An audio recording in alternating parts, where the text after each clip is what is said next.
गर्मियों का मौसम चल रहा है और गर्मियों में घड़े का सबसे ज्यादा यूज होता है। वैसे तो आप सभी ने घड़े को आमतौर पर एक सामान्य से आकार में देखा होगा, पर क्या आप जानते हैं कि हमारे यूपी में एक ऐसा घड़ा मौजूद है जिसका आकार एक ट्रक जैसा है। जी हाँ, दुनिया का सबसे पुराना और सबसे बड़ा घड़ा हमारे यूपी के इत्र नगरी कहे जाने वाले कन्नौज में रखा हुआ है। अपनी खुशबू के लिए विश्वविख्यात इत्र नगरी कन्नौज के एक म्यूजियम में इस घड़े को संभाल कर रखा गया है। सबसे खास बात ये कि इस घड़े में 2000 लीटर तक पानी स्टोर किया जा सकता है। करीब 1500 साल पहले बने इस घड़े की ऊंचाई लगभग 5.4 फीट और चौड़ाई 4.5 फीट बताई जाती है। ये घड़ा करीब 40 साल पहले शहर क्षेत्र के शेखपुरा मोहल्ले में खुदाई के दौरान पाया गया था और उसके बाद से घड़े को संभाल कर रख दिया गया है। मालूम हो, सम्राट हर्षवर्धन और राजा जयचंद्र का साम्राज्य रहे इस जिले का इतिहास काफी गौरवशाली रहा है।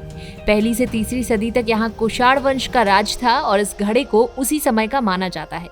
वैसे यहाँ पुरातत्व विभाग द्वारा पिछले 50 सालों में समय समय पर कराई गई खुदाई के दौरान नायाब और दुर्लभ चीजें मिली हैं।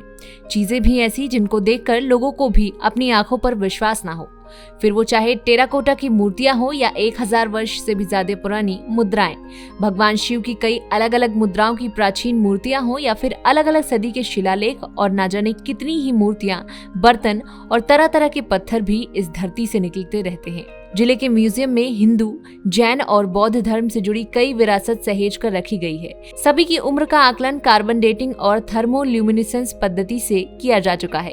बताते चले, घड़ा मिट्टी या फिर धातु से बनाया हुआ एक ऐसा पात्र होता है जिसमें जल, अनाज या अन्य वस्तुओं को संरक्षित करके रखा जा सके।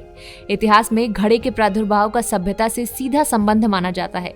मानव सभ्यता के उद्गम के साथ साथ कृषि जैसी तकनीक के आविष्कार के साथ ही वस्तुओं को इकट्ठा करने की आवश्यकता होने लगी और वस्तुओं के संरक्षण और एकत्र करने की आवश्यकताओं ने घड़े जैसे पात्र का आविष्कार करवाया।